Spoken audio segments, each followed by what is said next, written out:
If, like me, you've been gaming since PS1, you'll know of and probably have played Tekken 3.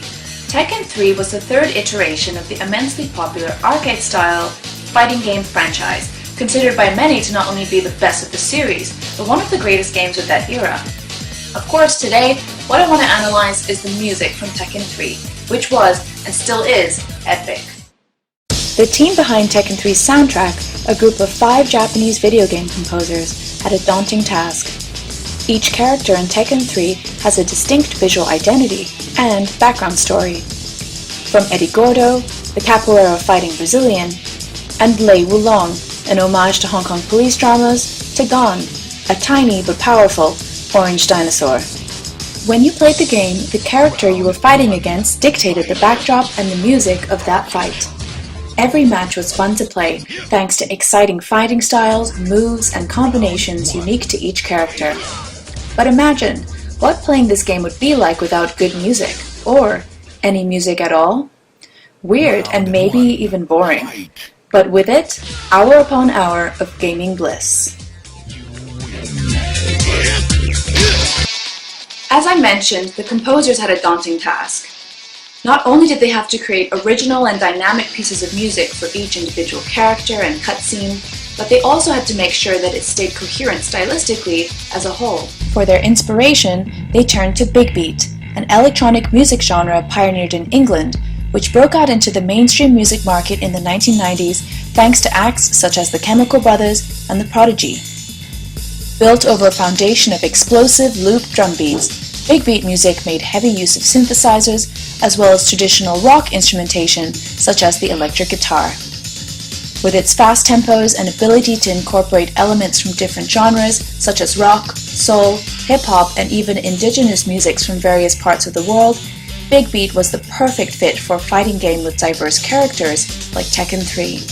In this analysis, I'm going to be breaking down the tracks to several characters within the game and how these pieces of music were able to serve as an additional characterizing tool apart from visual design, in particular the use of timbre and instrumentation. For anyone who doesn't know, timbre in music refers to the quality of a particular sound. It's how we can tell the difference between a voice or a piano singing or playing the same note. Timbre is often exploited in classical music and opera to denote different characters. A perfect example is Sergei Prokofiev's Peter and the Wolf, a symphonic work composed for children in which each character is played by a different instrument in a congruous way. The bird, for example, is played by a flute, and Peter's grumpy grandfather by the low bassoon.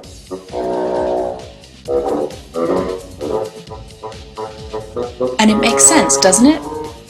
Of course, timbre is not the only trick in the book to aid in musical characterization. There's harmony and rhythm and melody as well, but it's a very powerful one and the most immediate to our sense of hearing. With that out of the way, let's turn to the analysis of Tekken 3's music.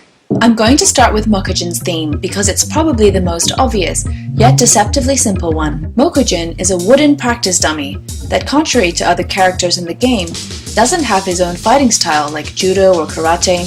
Instead, he mimics the fighting style of another character in that current tournament, changing style after each round. The opening to this theme is a repeated 4-bar phrase shared between a synthesized bass and some kind of wooden instrument. It's clearly been manipulated electronically, but this wooden sound that loops throughout the entire piece as an ostinato seems to be a combination of xylophone and wooden block samples, and it serves as the perfect bass for this particular piece. What do I mean by bass? Well, as I mentioned earlier, Mokujin copies the fighting styles of different characters within the game. The composers ingeniously interwove different fragments from other characters' themes into Mokujin's theme. I'm going to give you a couple of examples.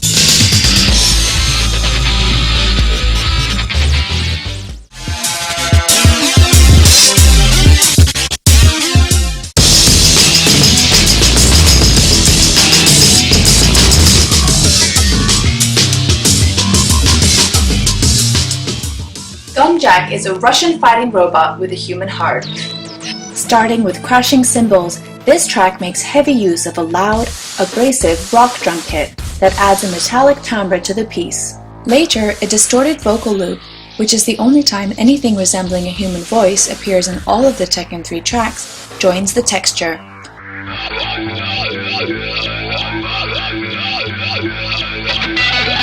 Then, a distorted electric guitar sample loops, sounding a bit like an electronic heartbeat, symbolizing the juxtaposition between man and machine that Gunjack represents. In the middle break, before the music comes back with reverb and increased intensity, we hear a kind of ripping, rhythmic sample, which makes me think that the sound designers behind the Transformer movies might have played Tekken 3 back in the day.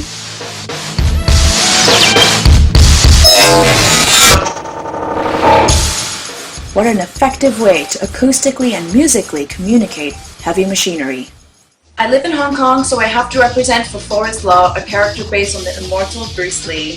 This one is a bit more subtle than the last two, but sometimes music works in more mysterious ways.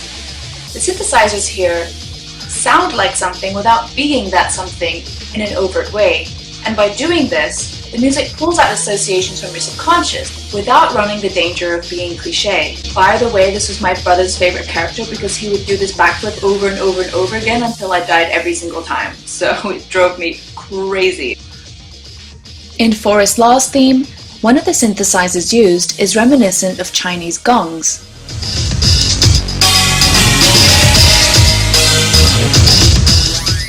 And then the counter melody, played by synthesized strings, stylistically speaking, reminds me of those 1960s and 70s action film melodies, often also played by uninterrupted strings.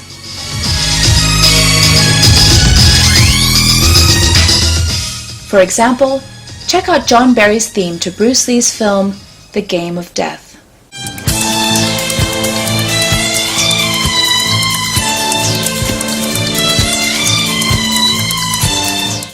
Last but not least is the final boss of the game.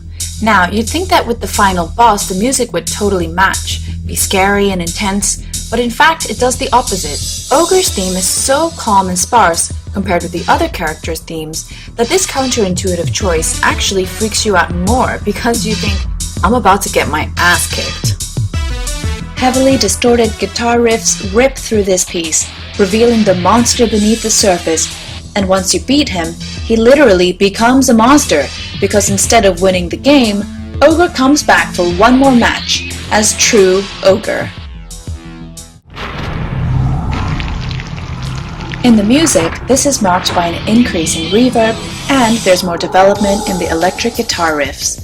However, it's still pretty smooth and chilled out overall, which is in total contrast with what you're seeing on the screen, which is a huge fire-breathing humanoid dragon monster person. Only at the very end do we have an increase in intensity, which might have marked the point when your character died.